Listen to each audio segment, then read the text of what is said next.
Coming up next on this edition of Mehlville Today. We get an update on a local hangout, talk with a student who has enlisted into the Army, and we have an exclusive interview with a member of the Special Blues hockey team. All that and more next on Mehlville Today. And it all starts now.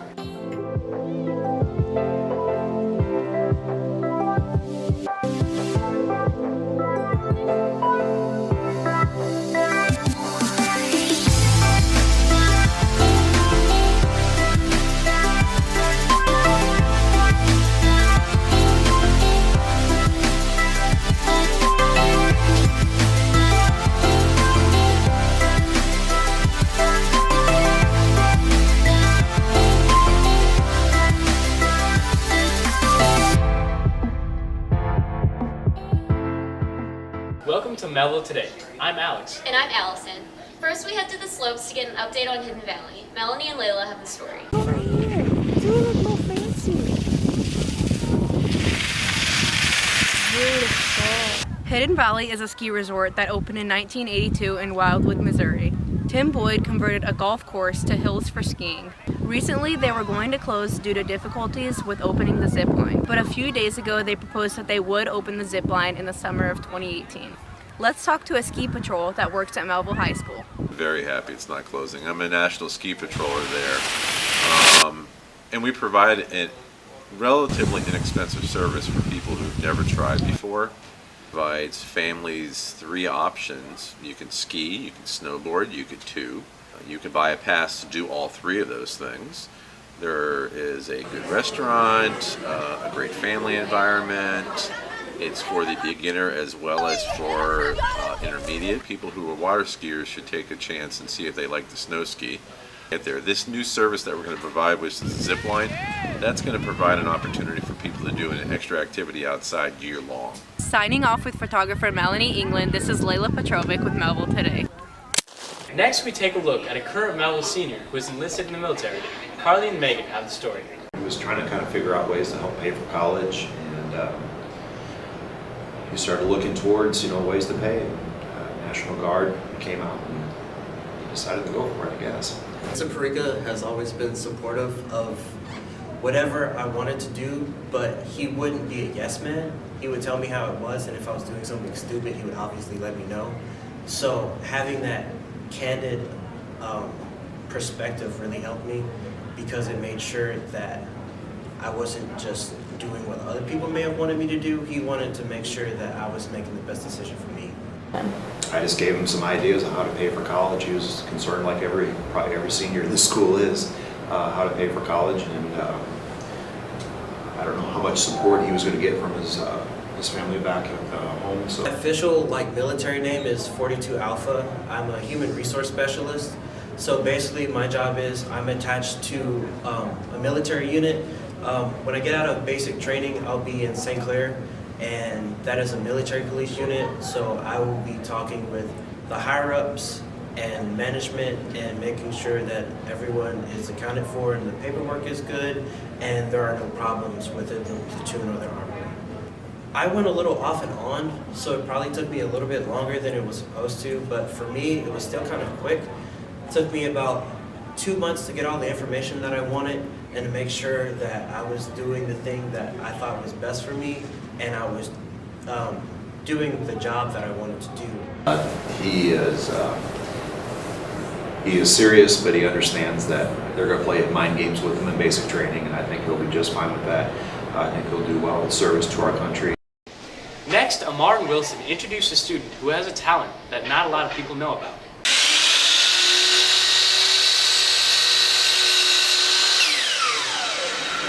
Many students enjoy hands-on activities, but there is one student who takes craftsmanship to the next level. Well, originally, I just started doing it for fun, and then I started taking ideas from different people, and they gave me different things that they would like, and that's a sellable product, and I make those. So when I was younger, we actually started doing renovations on the house, and that's where I actually learned framing and construction work, and then it just grew from there. Zach works on a lot of pieces in woodworking. He had lots of fun doing it. Here are some of the pieces he actually works on. I do a variety of products. I'm up to 50 different products, but like I've said, I do pens, pencils, puzzles, keychains, whistles, and a variety of different ones.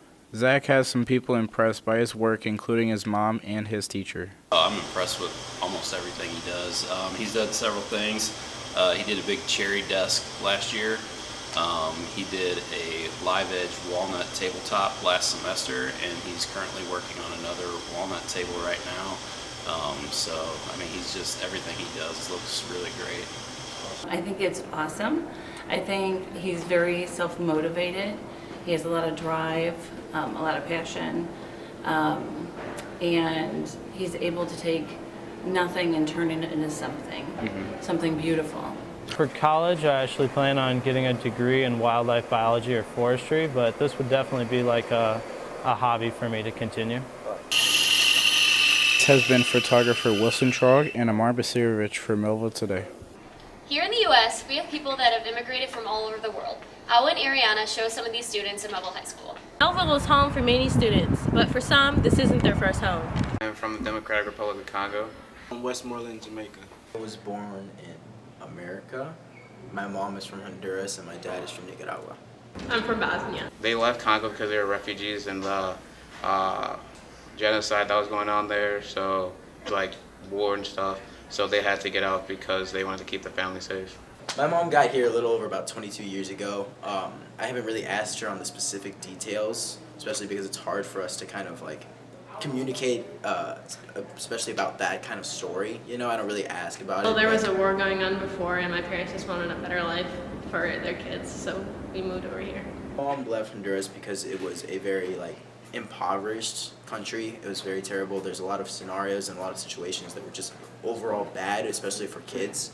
Yes, we did all struggle. We came here with like 2 to 3 suitcases, and it was hard to get settled, especially not knowing the language at all. They like it better out here than Jamaica, because Jamaica just like crazy and you can do more stuff out here than Jamaica. So they struggled a lot when they got here, but they didn't want us to see the struggle, so they kind of hid it. But like we still know what they went through, so they tried to show. My parents do kind of pressure me to do my best and try to grow, like start from the bottom and climb my way up, because they had nothing when they came here, so they want me to build up so that my children don't have to struggle as much. I'm looked upon to have better grades and to be better educated, go on to college and actually have a future for ourselves in America. Even after making it to America, Dr. Siebel explained the ongoing struggle for parents and students. Most interesting part is seeing students from not only a variety of cultures and languages, but seeing young people trying to adjust to the culture as well as the language. Being the first generation kid, it's pretty much like no matter what you do, like you have to always remember where you came from, but you still have to like come out of that struggle.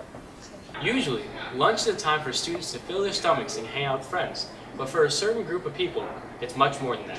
Admir and Tima have the story. So we started eating with our friends about 3 years ago, I guess, is when we first started. My leadership students learn to be compassionate. They learn that just because someone has a disability, it doesn't mean that they're different than they are. They're all still teenagers and have the same wants and desires and likes and dislikes. Had lunch with our friends downstairs because they're just like, I don't want to say normal, but they're just normal people. We just have friends with them. Like I talk to Drew all the time. Drew's my buddy. I love Drew. What's your favorite part about eating with your friends? Chat a lot, laugh, and everything else. I think it's important because it kind of kills that stigma of those kids are different. They're not like us. Like we just sit with them like they're just like us because they are. I think it's great. We get to form new friendships and talk and laugh and really just have fun and, like I said, just be like a normal kid. And so I think it's great just hanging out with them. And I know that they enjoy it too. They always say, "Oh my God, I'm so excited that we get to sit at lunch together." And so it makes me happy and it makes them happy. So I think it's a great experience. What's your favorite part about eating with your friends? Hanging out with them. I would like Mehlville High School to understand that so many students in our building are so different, and that there are lots of opportunities where students can get to know students who are maybe a little bit different and really grow and develop a bond between each other. I think it's important for my students especially because they don't often get the same opportunities as everybody else to travel within classes and take the same electives, so getting their faces around to other students is super important, and also for leadership students to experience the different students in our building. With photographer Admir Music, this is Tima Slimoch for Mehlville Today.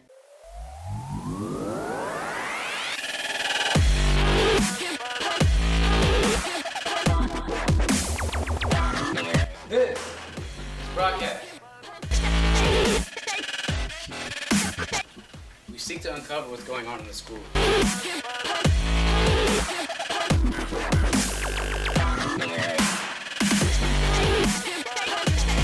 Armed with professional camera equipment and amazing editing software program, we give you the tools that make the story that you want to make. Press passes allow us to leave the classroom.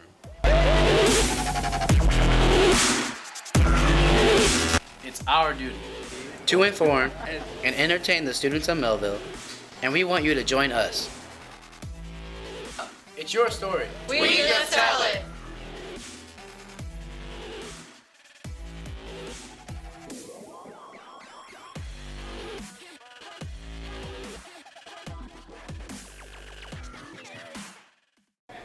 Next, we bring a story about a student who lost something that's worth more than fame and fortune. Christian and Brady have the story. One of our favorite Mehlville seniors is known for his upbeat attitude and hilarious vlog channel. Hey guys, welcome back to my channel. I'm here with my mother today, my super great, super sweet mother, teaching her 2017 slang terms. Even though his vlogs show his lighthearted side, he recently dealt with a life-changing event. When we were younger, me and my brother got along really well. He wasn't like on drugs or anything at the time, so he was more of himself. Scott's brother, Steven, recently passed away on July 8th, 2017 from a drug overdose. On the day that he actually passed away, I was at work, and he went out to the swing in our backyard before I left for work, and it's actually in our front yard, so I kind of wish that when I was driving to work, he was already out there, that I would have looked that way, because I don't know if he had already like been laying on the floor or what had happened. And then my mom peeked through the window and saw him laying on the swing, and she said when that happened, she felt like slow and that like something was like holding her back. And my mom said, like this was after the hospital and after he passed away, that she wished when he, in that moment, like she wished there weren't neighbors there, she wished it was just him and her, so she could have picked him up and gave him a hug and said that she loved him. And my brother had like a huge influence on me, like everything from fashion to like room decor, so every time I walk in my room, we actually decorated this together. My brother decided that he wanted to help me decorate it, so like everything in my room he basically picked out for me, so every time that I'm in here, I like remember him and there's still like a piece of him that's in here.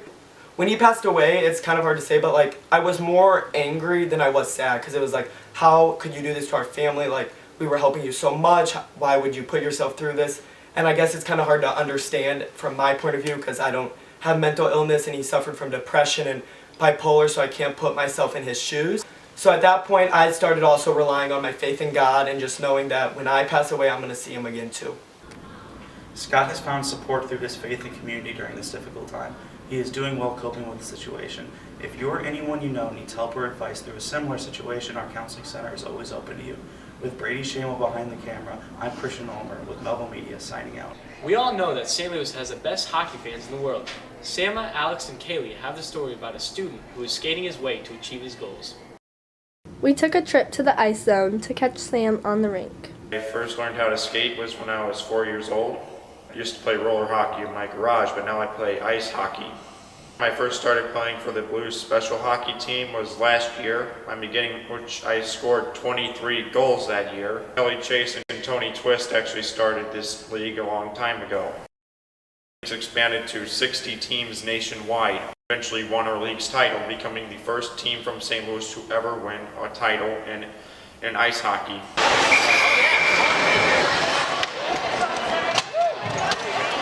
Sam is a real hockey fan, and not even just a hockey fan of our team or even the St. Louis Blues. He's a real hockey fan, and he's constantly asking questions about different hockey teams. The team I grew up watching was the St. Louis Blues and also the Toronto Maple Leafs. It taught me a lot about being a leader, being a role model, because a lot of the younger players like to look up to the older players. Our goal is to put them in a situation where they're going to be successful. Which is a therapeutic program as it is a sports program. They're really quite remarkable, the transformation that some of these kids make after they've been in our program for a while. It helps me ignore all the troubles I have going on at school. For example, there's a lot of people who are jerks at school, and I have a lot of friends on my hockey team. It's quite fun, and anyone with a disability from the age of 6 to the age of 60 can play. I was diagnosed with autism when I was like 1 or 2 years old. I'm going to score some goals, hopefully get 3. Autism doesn't define Sam, but his success on the ice does. With photographers Alex and Sama, this is Kaylee from Mehlville Today. Sam Palazola ended up scoring 5 goals that game. Congratulations, Sam. That's all on this edition of Mehlville Today. For more information, go to our website, mehlvillemedia.com, and follow us on Instagram, Twitter, and Snapchat. We hope you join us next time for a broadcast on Valentine's Day. Thanks for watching.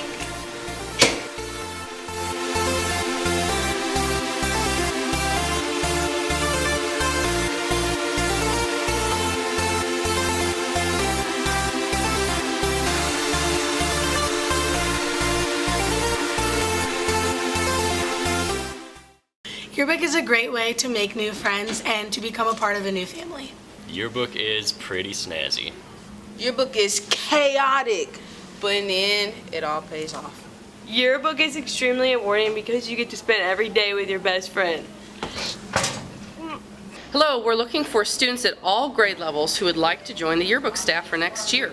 It's a non-traditional class in which taking pictures at school events and laying out the design of the pages of the yearbook is the homework for the class. Students get to work with their friends and meet new friends in a team-oriented environment to produce the photos, the cover, and the layouts and theme of the yearbook. If you want to take yearbook, journalism, or broadcast and you're not sure which one to take, the yearbook class is mostly taking photos and learning about graphic design. You need to have passed English 1 class to take yearbook and also have generally a C grade point average to join the staff. And then after that, all you have to do to join is put yearbook workshop, and the code is 0300 on your schedule, and come down and have Mrs. Stout sign it for you and fill out a 1-page application. If you have questions, you can see Mrs. Stout in room 106 down by the cafeteria, and she also has applications for you.